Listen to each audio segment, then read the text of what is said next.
This is willpower. Here we are. This is a monumental moment where I'm getting everyone who's listening to buckle up their seatbelts. Just really fasten their seatbelts because I've gotten a chance to bring Ryan Rossner on the Willpower Podcast. Thanks for being here. Yeah, my pleasure. Thanks for having me. Yeah. So I've gotten to know you a little bit before we sat down, and we've talked so much about science and longevity that I felt like this is the place to share you with the world. Share that big brain of yours. Yeah, totally, yeah. So I will have given you this beautiful exposition before we kick off into the questions that the conversation we're gonna have now. But I want to just speak a little bit about your stance on longevity and really the place you came from, which was the professional sporting world, and how that wove you into the longevity space. Totally, yeah. So I came to science relatively late in life, like in my late 20s. Before that, I basically went to college for sports. My whole plan was become a professional athlete, retire young, and just do whatever I wanted. I got pretty close, but not quite. So yeah, I threw shot put and discus in college, and I was a kicker on the college football team and bounced around the NFL for a couple off seasons. But that's actually been really useful in science, like the whole performance aspect. It's really, really applicable. Yeah. And you and I have talked a little bit off camera about this, understanding the intersection of longevity and where the mindset of an athlete really benefits what's happening in the innovation space around longevity. I think it's one of the most undervalued things in longevity right now. I think people have started to touch on it, but I think there's just a tremendous amount there that we could do like now. Yeah. And how do you see the flow of being an athlete and the work and the level of dedication from athleticism? How do you see that bleeding into the longevity space? Like, here's the thing we talked about a little bit earlier today. I said to you, it's like there's a lot of people in the white ivory tower, right, in the research labs and doing the thing. And then there's people out in the world that are like living the thing being longevity, right? Whether we're talking about biohacking, which we'll get into in a little bit, the love, the hate, the mysticism around biohacking, the lack thereof, or the potency of data there. But the space where we're bleeding into understanding how I talked to you earlier and said, you're such a conduit for science kind of coming into the common frame. Yeah. And so how do you see yourself in this conduit space, right? The way that you share information to me comes across, and everyone who's listening here, when you listen to Ryan speak about science, it comes across in a way that's much more palatable. And also there's the passion behind it doesn't put it out in a distorted way. Yeah, so I think my background is, it has a few elements that, add up to something useful in terms of longevity and communicating about longevity. Mm-hmm. So I was a pretty high level athlete, and we'll talk about how that applies. I've also been like a teacher, tutor, coach for over 10 years. So I think that helps a lot with communication. And I think science communication is super important. And I think sometimes science is a little deficient around communication. Just emphasizing some of the fun, mysterious stuff, and also making it as digestible as possible for non-scientists. So I have an athlete background, teacher background, and finally an actual hard science, molecular biology of aging background. And so I love science. I love, teaching and sharing. So I'm hoping I can bring all these things together to just share exciting science. Yeah. And you are working for an organization called Minicircle? Yeah, we're a gene therapy startup here in Austin, Texas. Super exciting work. Great team, great mission. Yeah, we make human longevity gene therapies. Yeah. So can we have a bit of the state of the union on your thoughts on longevity? Just, where it sits right now, where there might be some gaps. I know it's a big question, but you have a lot of interesting insights as where the gaps exist, what you're seeing in the landscape of longevity from the spectrum of whether it's health optimization or biohacking, or where you guys are really where the rubber's hitting the road in gene therapy. Yeah, absolutely. I love big questions. But to answer this, I'd like to give a very brief orientation to longevity. Yeah, perfect. So the way I usually tell this story is in 1935, we starved some lab rats and they lived longer and no one knew this was possible. But for 50 years, nobody knew how it worked. We didn't have molecular biology tools for quite a while. So people came up with theories and stuff. But 1993 through 2005, basically that was a huge inflection point in aging research. So genetic screens in yeast, worms, flies, basically figured out how does fasting cause longevity. I would say the answer is turns down insulin, turns down mTOR, turns up AMPK. So we figured out, 93 through 2005, a lot of how aging works. There were parallel developments, telomeres, senescent cells, a lot of things. But we figured out a lot. And then after that, all those threads were developed. And around maybe 2013, 2014, the field started to get mainstream traction. So Calico was a, Google Alphabet. They put, I think, a few $1 billion in. Metformin got started to get tested as like an actual longevity drug. And the geroscience paradigm was put forward. So mainstream traction started to happen. Now I think we're at a stage of huge explosion. And there's like, I like the term biohacking. And I would say biohacking is a great way to apply, like very directly, all the stuff that academic research has learned to just solving this problem as efficiently as possible.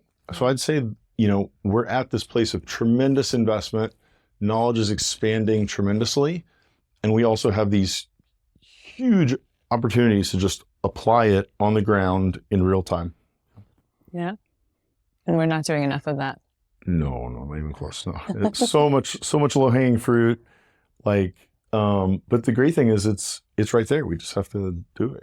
Yeah. And you were chatting with me a bit about sort of potential 10 areas to focus on within the longevity space for like people who are listening or in front of red light panels. And there's, if I'm speaking frankly, I think it's probably 10% of the biohackers that are like, well, I'm going to have the consistency every day to play in some of these spaces. And then many of us are, and many of us are not tracking data in different areas, right? It's a sleep thing, or it's a bloods thing, or so are there some specific areas that you can define where people can sort of move the needle, or where they're looking at their own data to move their bio-individual needle? Absolutely, yeah. So I think if you look at athletes, athletes have done things that seem completely impossible. Like, Alex Honnold climbing in Yosemite with no rope, like deadlifting 1,000 pounds, running 200 miles in 24, like these things seem impossible. So I think we need to do that with longevity. But the thing is, what do you aim people at? Like there's not like a rock face, there's not a deadlift bar. Right. So Rejuvenation Olympics is a thing recently that's been a really good idea. They use these methylation clocks to create a competition. So like who can get the lowest score in terms of, epigenetic pace of aging. That's a great idea, but it's just one metric. So when I was a kid, Marvel had these trading cards for superheroes and supervillains, and there were like 7 categories with 7 points each, like, magic, intelligent, powerless stuff. And that just stuck with me. Like, I think for longevity, we need that. And there's probably a lot of data scientists out there. I am not a data scientist, but I think there can be algorithms and stuff, but it can just start with like 7, 10, 5, just categories. Because like if you have a great epigenetic score, your DEXA might not be great. Like you might have osteoporosis, you might have sarcopenia. if you have a great DEXA, your cholesterol panel or your coronary artery calcium score. So like creating a Marvel superhero card, it's hard to get the full 10 points on 10 categories. Mm-hmm. And these categories, like, they don't have to be super formal. I mean, we all know what's important for aging, like, body composition, cognition, cardiovascular health, metabolic, and so on. One of my big soapboxes is more biohackers should, put their data out there so we can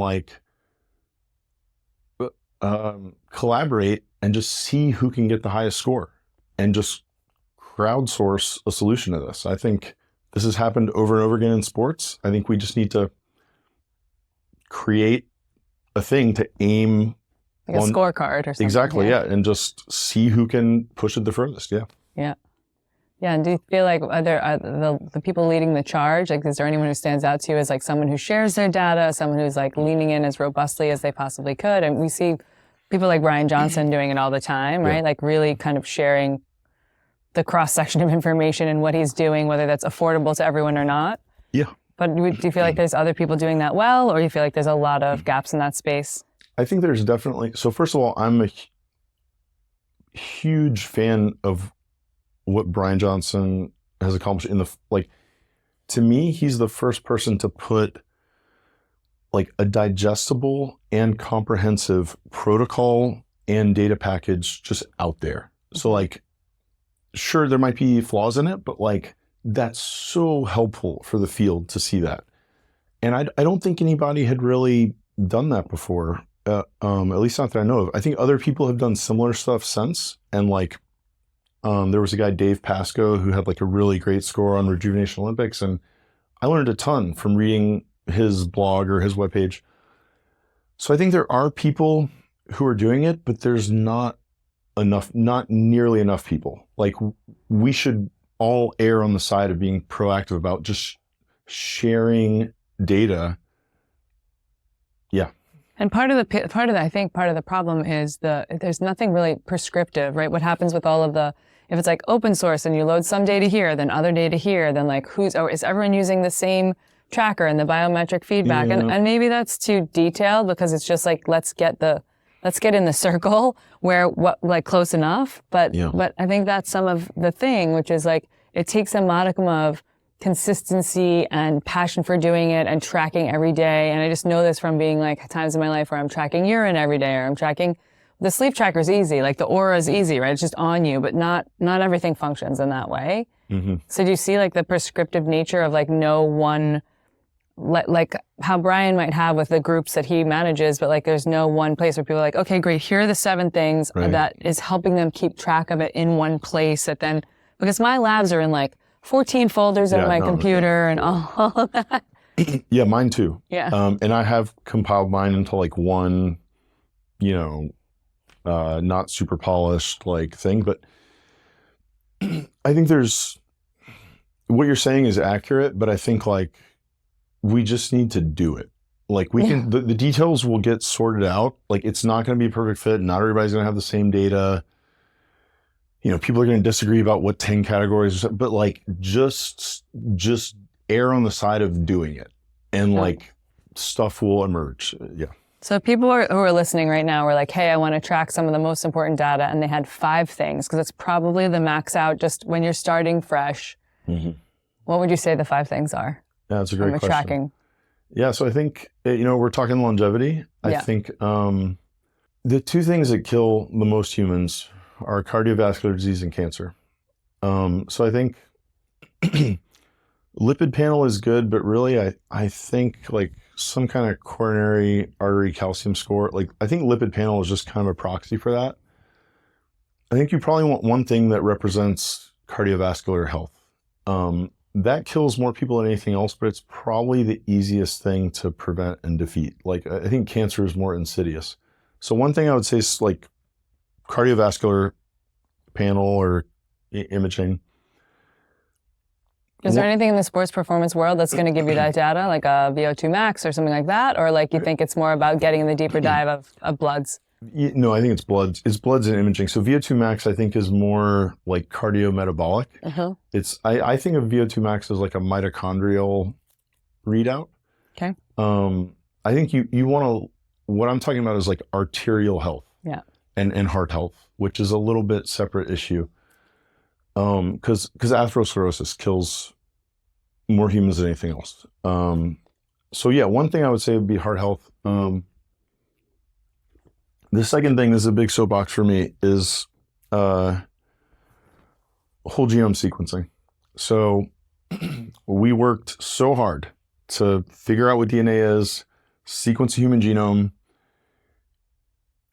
You can get your entire genome sequenced for like $500. Hardly anyone is aware of this. And then when people do hear about it, they're like, oh, I won't know what to do with the data. Just get the data and you can spend the rest of your life. Because you only have to do it once, right? You do it once and then it doesn't change. Yes, like right. this. I mean, you know, it could change if you do some gene therapy. Yeah, it could change. But yeah, you're exactly right. I mean, it's like, this is such a valuable piece of information. It should borderline, I would argue, it should be like a human right. Like, you should just, when you're born, you should get your genome sequence and like you should have that file. Because it's Is it an easy, can people be like, genome sequencing and just, it's not, you know, like where do they go? It's easy to go get it. It could not be easier. There's maybe 3, I'm not affiliated with any of the companies. There's maybe 3-ish companies that offer it. It's about $500. Yeah. I got mine done through sequencing.com and it's just painless. Like they mail you a kit and a couple that you swab your cheek, mail that back in. A month later, done. You have it. That's it. Yeah. And this is different than 23andMe. It's different than other things people would have out there in this sort of genetics piece. Yeah. So it's just the radically advanced version of that. So when that stuff came out, they sequenced like maybe 1/1000th of your genome. So nerd tangent, you know, we have, the human genome is 3 billion base pairs, which is a big number, but it's not unmanageable. So yeah, 23andMe, companies like that, I think they did about 1/1000th, and they kind of cherry picked like places in the genome that are most likely to be important. And that makes sense. And that's maybe like, what, a couple $100? Yeah. Okay, so now we have not 1/1000th, you can do the entire genome. So 1,000 times more data for a couple $100. Like, get it all. Yeah. Get all of it. Yeah. So yeah, that would be the second thing. I think, if we're talking about 5 things, probably, DEXA is good. Like they're very popular right now. I think rightly so. Like DEXA scan for everyone who's listening, body composition test. Yeah. Yeah, body composition. I mean, most of us can look in the mirror and be like, bone density. Yeah. Yeah, that's one of the kind of the hidden layers of DEXA is bone density, and osteoporosis is a very real risk for a lot of people, women in particular. So yeah, DEXA is just super easy, and like all this cellular stuff, you know. And DEXA is like $40. I mean, it's not expensive. It's like, yeah. You just got to find a place. Yeah. Scanner. Super easy. Like it's crazy. I know a ton of maximally high-level athletes, and they haven't gotten a DEXA scan. Like if they're trying to cut weight or something, they're just like eyeballing their abs. I'm like, get numbers. Like you can. So DEXA scan is super easy, super valuable, and all this cellular stuff is housed in the physical structure of your body. So like that's a body level piece of information. You mean like subjectively, like feeling subjectively on like a level one, like scale of 1 to 10, how's everything functioning, performing, mobility, joints, just from a subjective feeling? No, not like that. I just mean that like as molecular biologists, we zoom in on the subcellular level so much, but there's like just a structural component. Like, is your structure sound? Like the structure has to carry those cells around. So like assess the structure itself at the structural level. That's what I mean by that. Yeah, like DEXA style. Exactly. Yeah. So those would be like the big 3. Those are three easy ones to start with. Anything cognitive? Yeah, I mean cognition is super important. So Because you said earlier, like the healthiest body in the world, but if you have ripping dementia, it's not going to do any good. Yeah, I mean, dementia, like you don't really get like new brain cells, I don't think. So like you have to take care of them and they're sensitive, and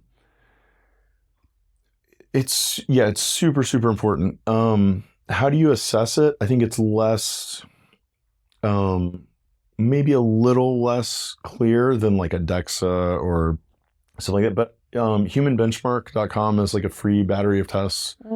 It's a good place to start. Let me think. Yeah, cognition is super important. Yeah. Yeah. Cool. I'll link that in the show notes. That's really great. Okay. Okay. So those are 4 areas for anyone who's listening, they kind of lean in. Let's just talk a little bit about the stance on, there's a lot of things going on. Let's talk a little bit about gene therapy. I think talking about what Minicircle does a bit to understand gene therapy. I was talking to you earlier just saying like, hey, stem cells got really controversial, and then I had someone come and talk a bit about stem cells, and I think that gene therapy can feel a bit either confusing or out of the realm of what the average person can do. Totally. And also, what is it? Am I altering my genes in a way that's like unforgiving or never coming back, or a little bit, right. It's so next level bleeding edge that things could go wrong. So let's talk about the precision that exists in gene therapy and just like exactly what it is. Yeah, totally. So, so first of all, you have, like we said earlier, you have 3 billion base pairs of DNA, and that is like the base layer of your physical biology. Like everything else is built on that code. So at that level, the ability to tinker with that code is so powerful. Like there's basically unlimited creative directions that can flow from that. There's also, as you mentioned, a ton of risk. But there's a lot of entry points that are very, very safe. That's kind of what we specialize in at Minicircle. So we don't really edit a person's DNA. So like there's ways you can like basically IV something that will go to some significant number of your cells.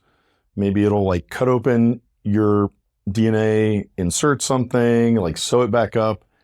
That's legit, but like that, there's more risk there. So, and also, is there an ethical thing there where people are going to get a little bit like, hey, there's ethics and what are we doing to who and why and money and all of that comes into play? Yeah, all the things always come into play. So science never exists in a vacuum. We all have ethical responsibilities. There's no, So yes, there are ethical concerns. They just have to be managed constantly. So at Minicircle, instead of editing your DNA, what we actually do is we inject into a few belly fat cells, and we get some DNA into the nuclei of those cells, and it doesn't integrate is the word. It doesn't integrate into your pre-existing DNA.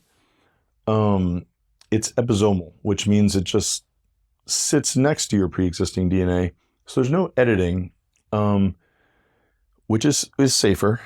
And the way that we do it is, so we just do it in a few belly fat cells. There's some proteins in your body. So genes, which is your DNA, genes encode proteins.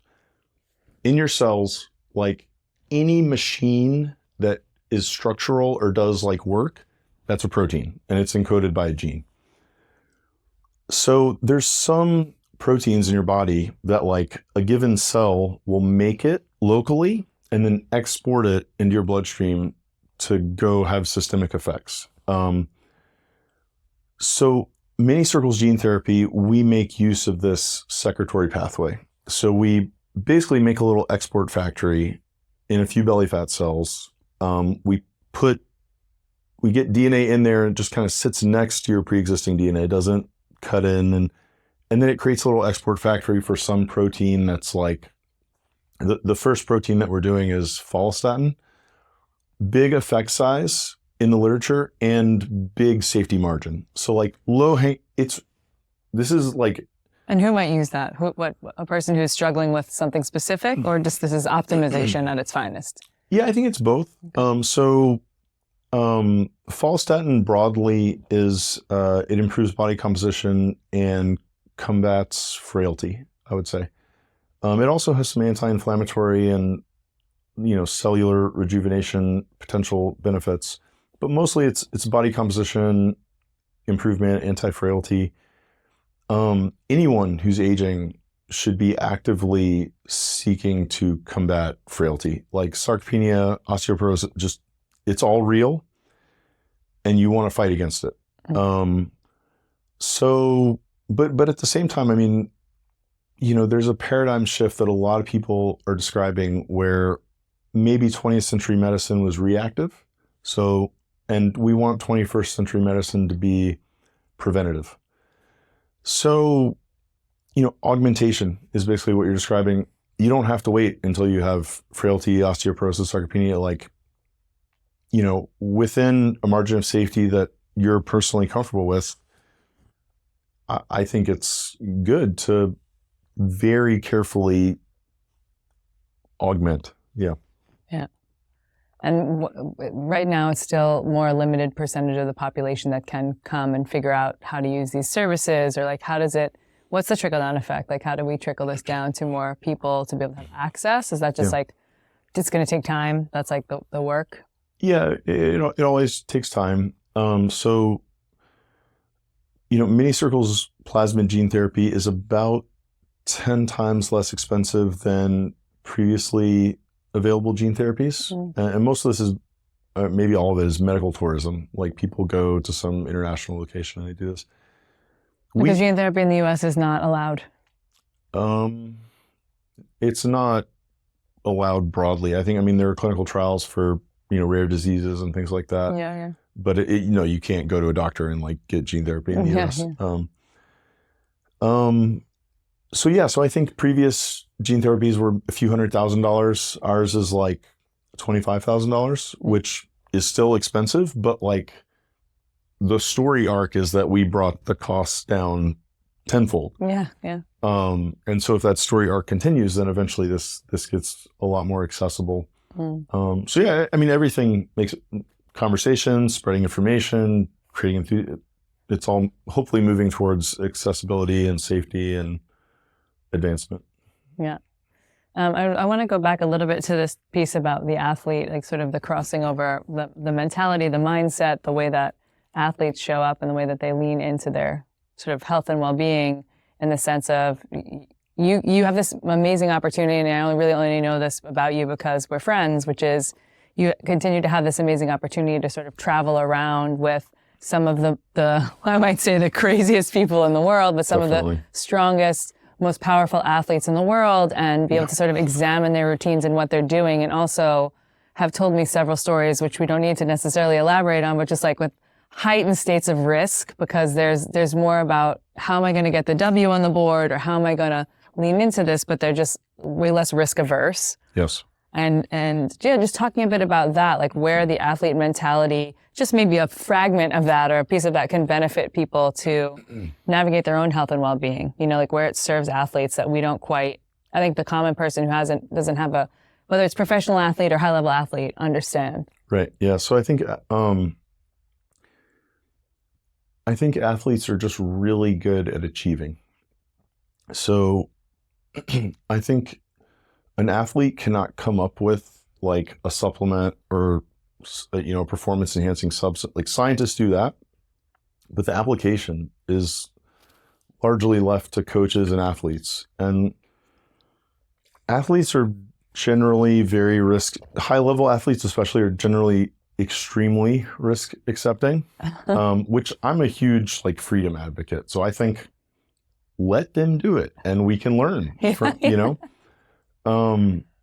but yeah, they're very good at achieving. So they test this whatever in the field with a very real bottom line, and they figure, they don't do tightly controlled experiments, but they figure out what works and what doesn't. I think, athletes have performance goals. Longevity is an interesting goal because it's kind of longevity and performance are like biologically antagonistic in many, not in every case, but in many cases. Longevity is interesting because you kind of have to be risk accepting at times, but it's the opposite of like, I'm going to do whatever it takes to win, even if it kills me. It's like, I'm going to do whatever it takes to stay safe as long as possible. As long as I can, yeah. But it's a similar, I think the way that athletes are driven and the way they just solve problems in the field, I think that absolutely applies to longevity. But we just need to take people with that mindset and that motivation and give them something in longevity to aim it at, like this scorecard or whatever. And I think we'll crowdsource solutions to longevity rapidly if we do that. Yeah. And I think the other thing is, we still don't talk enough in the biohacking specific space and perhaps in the health optimization space. I think you and I are cut a bit from the same thought process, which is, how am I going to put more lean muscle mass on I know this as well because I watch you work out. So it's like, how am I going to put more lean muscle mass on my body for longevity's sake? And you can be doing all of the like sunlight in the morning on your, taint and your red light therapy and you can do all that stuff. But if you're not like pushing a bar or some weights or getting on a machine or resistance training at a heavier set level, then we don't get to the play. This is like what I preach about lung capacity and like why people aren't on the $50 breather fit working on their lung capacity or their musculature around it. Yeah. So I think it's just commentary is like how we miss the mark on that. Are there other areas you see us like missing the mark, or you see like a lot of importance in health optimization, longevity, biohacking, whatever we want to call it, where it's like, here are two things, this effing supplement or this thing that I see in technology that's just like, why would you be doing that last 10% before the baseline? Or maybe just something you think is like, this is like, I don't know about a hoax, but this is malarkey. Like this is a little BS in the... You're asking me to call something out? I'm just saying like, just as from a category perspective, There's an easy one that jumps to my mind. So this comes up so often. So first of all, I want to be clear. I love the term biohacking. Yeah. I think it's just a creative term, and like. You have also said to me in our friendship chit chats, like if you were to show up at my lab or at Minicircle and spit some of your biohacking stuff, people would be like, "Who is this girl? She needs to go outside and have a lollipop." I think scientific culture is about, the goal of science is not to prove your hypothesis right. It's to try to prove it wrong. And if you repeatedly fail to do so, then it gains credibility. So scientists are kind of trained to be disagreeable. We're trained to be skeptical, and that's really useful. It's rigorous. There's also space for just like, I don't mean this, fringe, like wild out there ideas. Like open-mindedness is just as important as rigor. And the thing that comes up the most by far is in the biohacking community, people are super excited about hyperbaric oxygen. And I am super excited about hypoxia, which is low oxygen exposure. Yeah. So I studied this in the lab, admittedly in worms, but like pretty extensively. Like we did countless high oxygen, low oxygen experiments.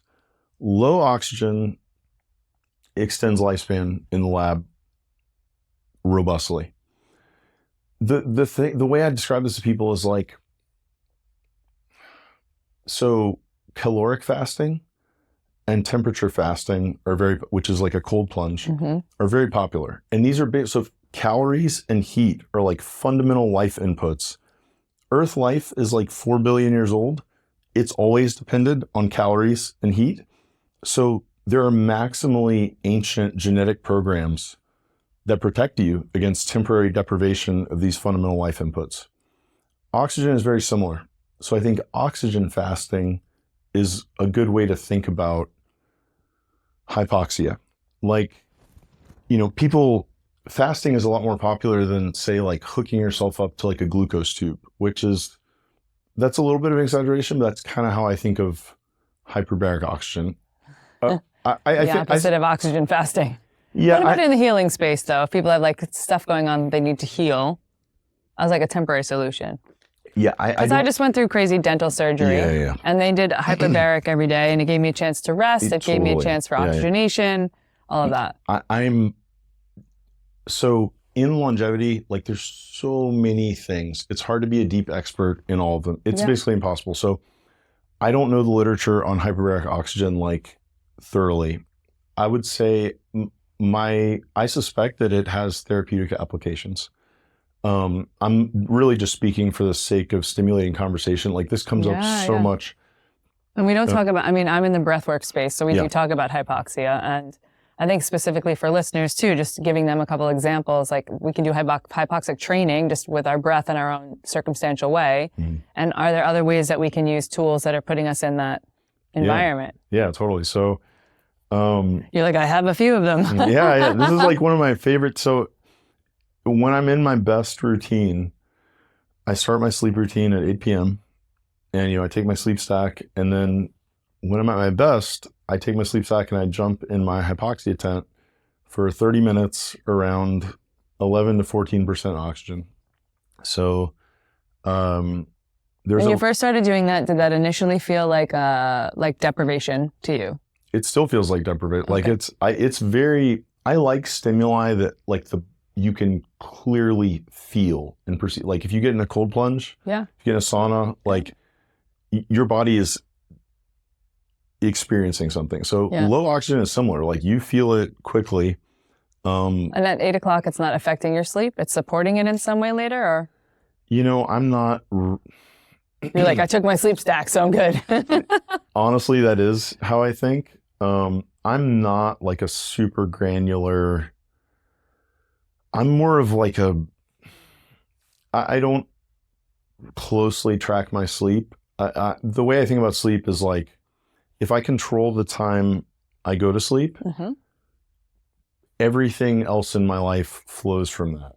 And if I sleep enough, so I don't think about sleep other than just like go to sleep on time and sleep enough. I haven't found that the hypoxia tent disturbs my sleep. And it's just fun.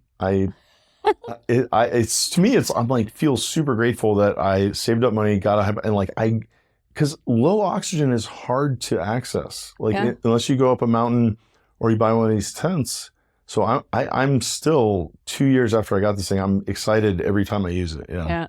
And I've seen some stuff. I've heard and seen some stuff are really around how living at higher altitudes is not necessarily as good. Like, would you say that? Because it's the variable between where we're living and then being hypoxic that creates the stimulus versus just living in the higher altitude, like overall cellular health and longevity, or would you dispel that? Dispel is too strong a word. So I constantly fantasize about living at altitude. I want to live at altitude. My working conclusion is that would be better for my longevity.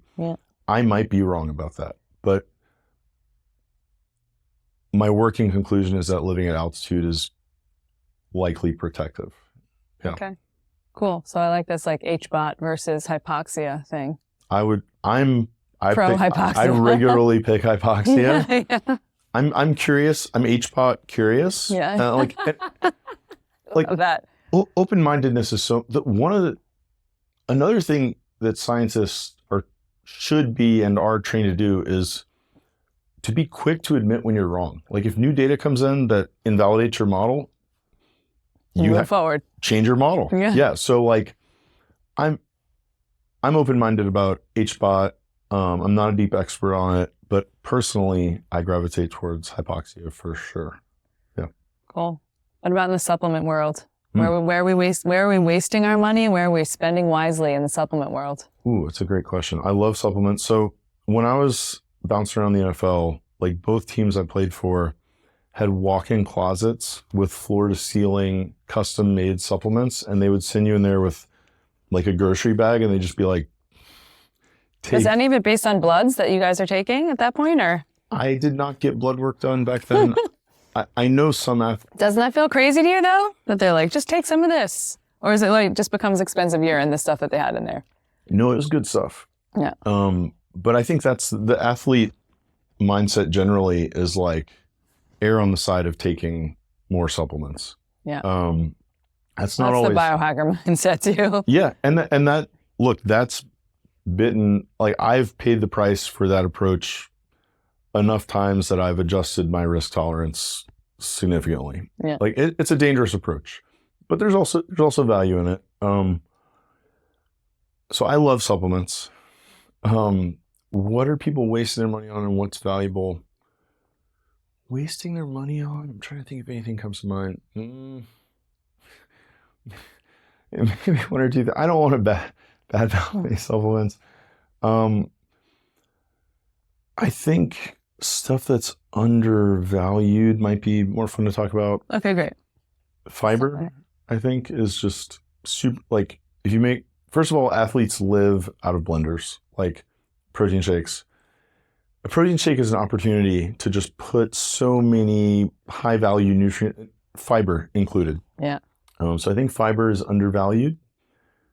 I aim for about 1 gram per pound of body weight of protein. So I'm like 200 grams of protein a day, 50 grams of fiber. And how are you getting that fiber? A powdered thing or like putting in veggies or? Yeah, I do. All of it. I eat a lot of vegetables, but I probably make 2 protein shakes a day, and each one gets like a scoop of psyllium and a scoop of inulin. Also, if you're listening, don't start out with a full scoop of both because you'll have a lot of gut stuff going on. Yeah, I mean, especially the inulin if you're around other people. Yes, that you're Start correct. slow and move your way up to. It's like it harkens back to a time that I was like, niacin is great, like not the flush-free kind. Like it's going to be amazing. It's going to like get my capillaries expanded into my skin, and I'm going to detox. And I was like a whole big scoop in my protein shake in New York City when I was like probably in my late 20s, and I literally had to like go to the emergency room because there's nothing they can do, but I didn't know what was happening. And I was like, my body is on fire from the inside. Yeah, it's not a good feeling. Yeah. I love the niacin flush. I no longer take niacin.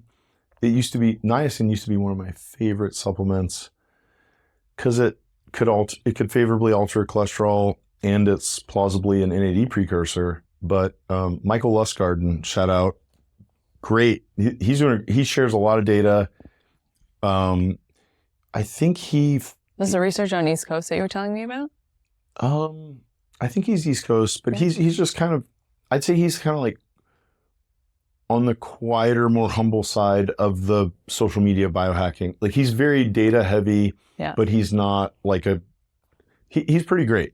I think. Great, but not like biohacking celeb. I think he's a celeb to an extent, but he's more science focused than self-promotion focused. Cool. But yeah, I think he found that he had some data consistent with the idea that niacin was raising his Dunedain pace, methylation clock rate of aging. Anyway, yeah, niacin. So you shifted out of that. You were like, okay, some data. I'm going to shift out of the niacin and go into all these other areas. Yeah. So I do a lot of shifting. Not an excessive amount, but I'm always ready to shift. I think I was taking niacin enthusiastically every day. I think there's things I do every day, there's things I do every week, and there's things I do every month. I do so many things that so niacin is now probably like maybe a once a week, maybe actually less, more like once a month, once every few, So fiber way more important. What else are we putting in? I think fiber is a very safe bet. Yeah. And the gut is so important. So the way I take supplements, I have like 6, like these shaving kits, Mm-hmm. I have like 6 shaving kits from Amazon in different colors. And each one contains like, my pre-workout, my post-workout, my heart health. So I take most of the contents, like I wake up, I take the red bag, and then like I drink my morning smoothie, and I take the purple bag, which is like my gut health. And so I'm trying to think through these bags of like what is maybe undervalued in them. Yeah, because there's a notion as well of people, like I see this with clients all the time where I'm like, okay, so I'm taking about 65 pills a day. Like, and I've taken more and I've taken less, but that's not adherable to many, many people. So I think that's the undervalued piece is like, what are we sticking in our protein shake? Like I'm sticking a lot of collagen in there and fiber and greens and. Collagen, I think I ran into trouble with, because I took a lot of collagen, and I think it might have caused some oxalate crystals and joint pain. I have a lot of personal data consistent with that when I went way over 30 grams a day. There is something about the marketing landscape with collagen that's like, sometimes you look at the ads and it's sort of like, hey, it solves all the things, or that women are like, I will look younger, my skin will be better if I take all this collagen. I'm not quite sure that's reality, that they're just like overspending on scoops and scoops a day, or that it's the equivalent to like protein in the way that's like, let's just get I use like grass-fed beef and egg protein, but just a protein that's if you do animals, like a whopper of a protein dose. That's not 10 grams, but it's 25 in my shake. Yeah, I think collagen is very likely legit, but I don't think it's a more is better thing. I think there's a sweet spot. I'm going to interject another nerd thing real quick. So we love this nerd thing. Okay, great. Well, buckle up. Yeah. Okay. So protein. The degree to which we have micromanaged amino acid ratios in lab animals' diets to tremendous benefit, that has not been translated to the protein powder market, like, at all. I would argue.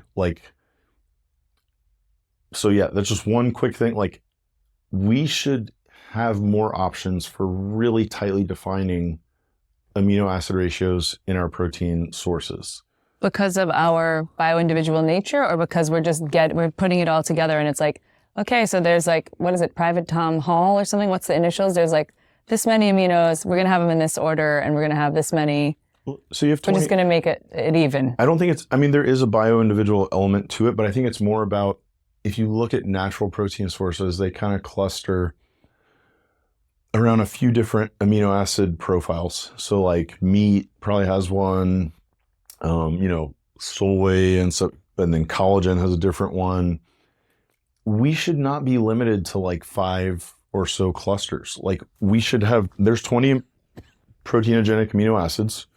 That's 20 sliders that we should. Then all of them fall under BCAAs or EAAs. I know there's some crossover, but. No, they do not all fall under BCAAs. There's 3 BCAAs. Out of the 20, 3 are BCAAs. I think 9 are EAAs, and all 3 BCAAs are EAAs. Yeah. It's a beautiful world of diverse amino acid. There's so much room to like really pretty safely experiment with just defining these ratios. It's just underexploited. Yeah. So similarly, I would say fish oil is already a popular supplement, but probably not popular enough, and more so just the managing of the omega-6 to 3 ratio dietarily. My understanding, my working conclusion is that you want your omega-6 to 3 ratio to be 4 to 1 or lower. In our food landscape, I would say that is extremely challenging to maintain. I would say most fish oil is probably underdosed, or arguably underdosed. Underdosed overall per pill, or are you saying in the ratio? Yeah, I think per pill. Like if you take a high dose pill, maybe you get sometimes it's 2 soft gels. Maybe you get like 1.5 grams of EPA and DHA total. I think maybe 4 to 5 grams might be, there's some arguments for that maybe being better. And then that makes it easier to keep your omega-6 to 3 ratio at 4 to 1 or lower. So yeah, I think I don't hear a lot of conversation around this. I think it's probably under attended to. Yeah. Yeah. Fatty dietary fat management generally, I feel like there's a lot of conversation around it. I feel like sometimes the conversation is underinformed, and I feel like there's a massive world of opportunity there. I'm not going to go off on a huge tangent there. No, because we might do it. We're going to do a second episode on.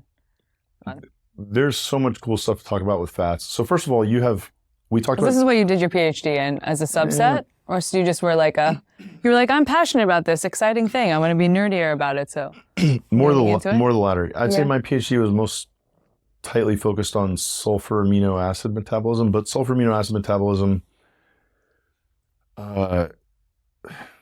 methionine, sulfur-containing amino acid, makes SAM, which is responsible for all methylation. Mm-hmm. Most methylation goes towards replenishment of cellular membranes. So your body has 50 trillion cells. If you counted a number a second and never slept, it would take you 11 days to count to 1 million, 33 years to count to 1 billion, 33,000 years to count to 1 trillion, and you have 50 trillion cells. And each one is surrounded by this incredible bubble made of fats. So yeah. Anyway, fats are More to come on that. yeah. There's a lot of fun, and there's a lot there. But yeah, I think other supplements that are great. I mean, there's some that are emerging as like pretty safe, like creatine, probably vitamin D3, maybe vitamin B12. Taurine is like kind of having a moment right now, which I love. That's derived from sulfur amino acid metabolism. Yeah. Red Bull. And that's where I first learned about taurine. Was from Red Bull. Yeah. At least I learned something from them. Yeah. Yeah, taurine is in Red Bull. Or last time we don't know the sourcing, but yeah. Yeah. I think lithium is a cool one. Like lithium orotate, low dose. It's available without a prescription. That's potentially really cool. Yeah, I don't want to pause too long to review supplement. No, it's good. I think it's good. I think I'd love for you to share a story as we begin to sort of wind down for the next few questions of pieces of conversation. But I'd love for you to share a story about whenever you're allowed to share about something or someone you may have like traveled with, or maybe you want to talk a little bit about the arm wrestling world or something that where you like, there's this really interesting application and I'm watching it unfold in the professional sports development world or that world that becomes an application to, it's like a cutting edge trial for the rest of us. Yeah. So arm wrestling is.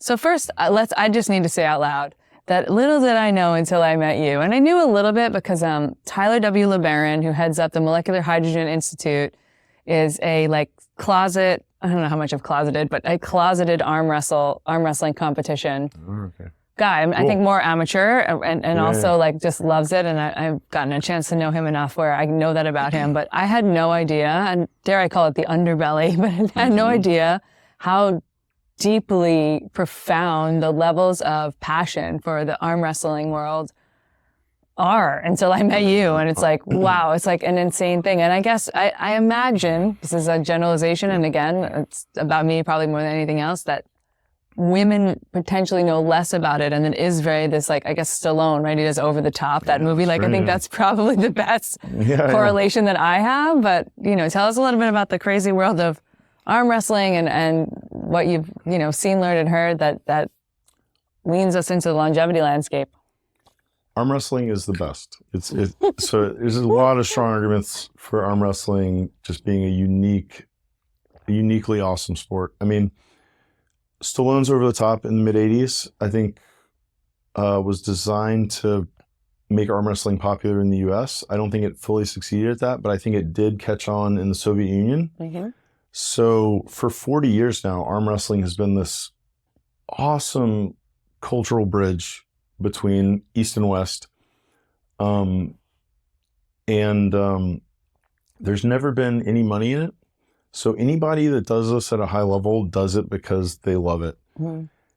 Another great thing about arm wrestling is you don't wear out your knees or your back. So do you want to show us your scar though? Yeah. So if you're too risk accepting like me, one of the most well-defined serious injury that can occur in arm wrestling is basically your humerus explodes. That's so crazy. It is crazy. Do not do that. So yeah, like if you throw a baseball, you want your hand to trail behind. In arm wrestling, if your hand gets outside your shoulder, it puts a spiral stress through your humerus and your humerus just explodes. So not good. But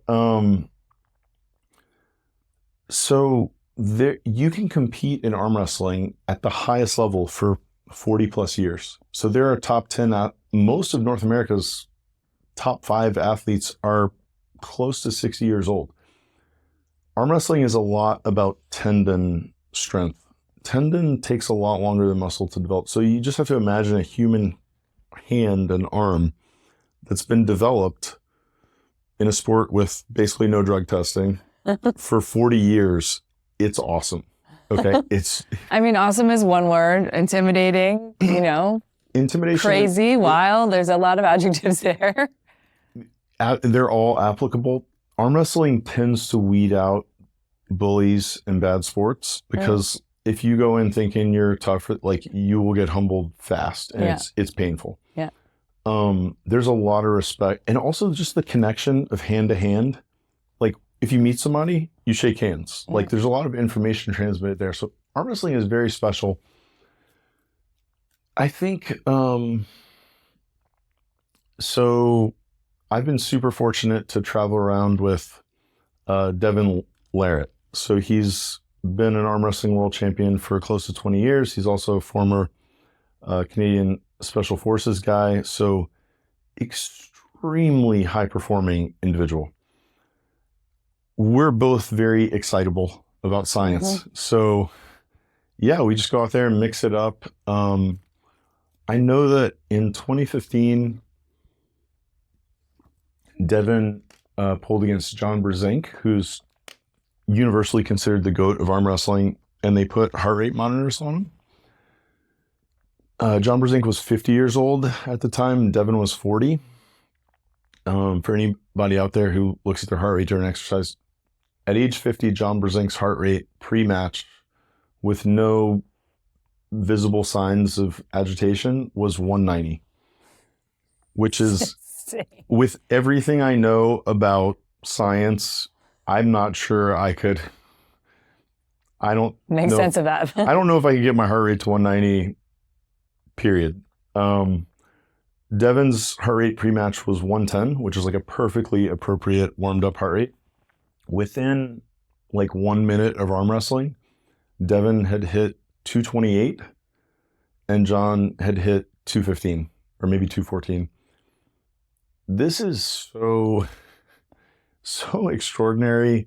I mean, I question how accurate those sensors were, but there's a lot of stuff like this in arm wrestling. Like it's just an basically unthinkably high performance space with guys who are in it purely to perform for decades. So it's a very special space.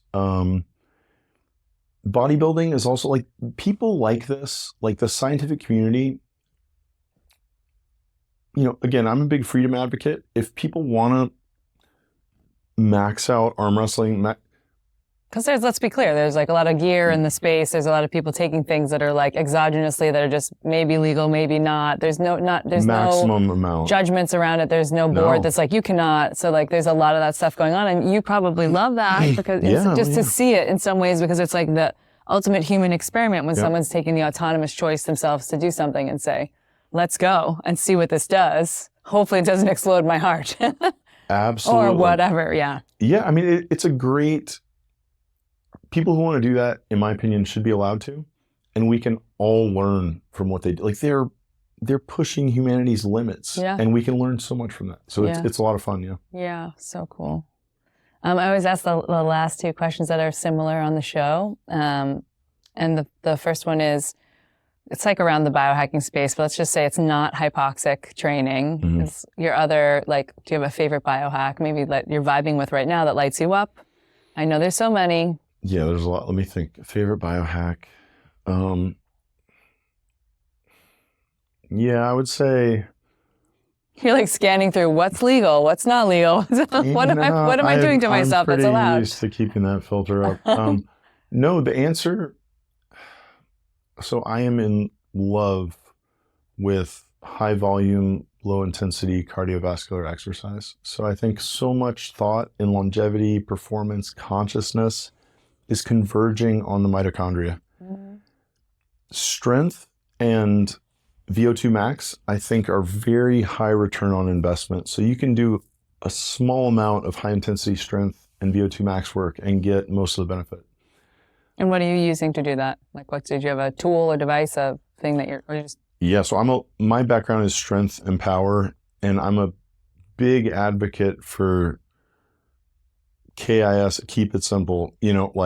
So me personally, I have one 40-pound dumbbell, and after I do my long,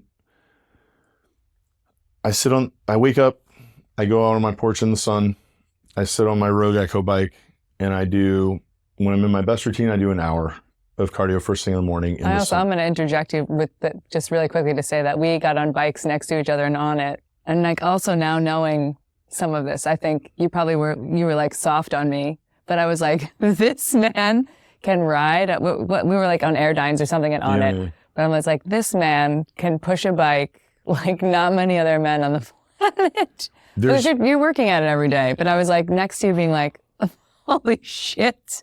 Yeah. Like there's no such thing as keeping up. I mean, it's fine. You're built for power and maybe it's supposed to be built for speed, but there was no keeping up. So that's like, but it's beautiful because you're working at it every day so diligently. I mean, I love, like, it's currently the thing I'm most passionate about. So yeah, I do like, so if I'm on there for 60 minutes, I'll do 54 minutes zone 2, like pretty slow. And a 6-minute sprint at the end. And then I'll hop off, grab my 40-pound dumbbell and do like a 5-minute dumbbell complex. And it's just like deadlift, row, squat, press. That's pretty much it, actually. Yeah. So just meat and potatoes, very simple, high return on investment movements. Yeah. Yeah. And you can do it in the comfort of your own home. Yeah. That's what's important for who's listening. Yeah. Removing the activation energy barrier to exercise, like, is undervalued. Like, if you don't have to change clothes, if it's right there, it's so much easier to do it. Yeah. Yeah. Yeah. And that's a great pointer because so many people are like, drive to the gym and I don't know what to wear. Like, recognizing I work with females too, there's a whole thing about intimidation and all that. So it's like, what can you get into your house that you can just do?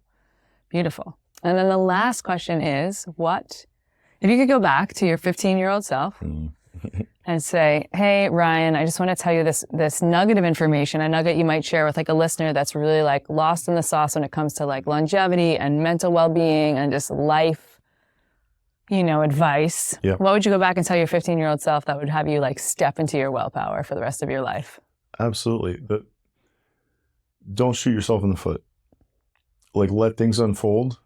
There are a lot of things you have to do and build, but like generally in high performance stuff in life, the number one thing is avoid catastrophe.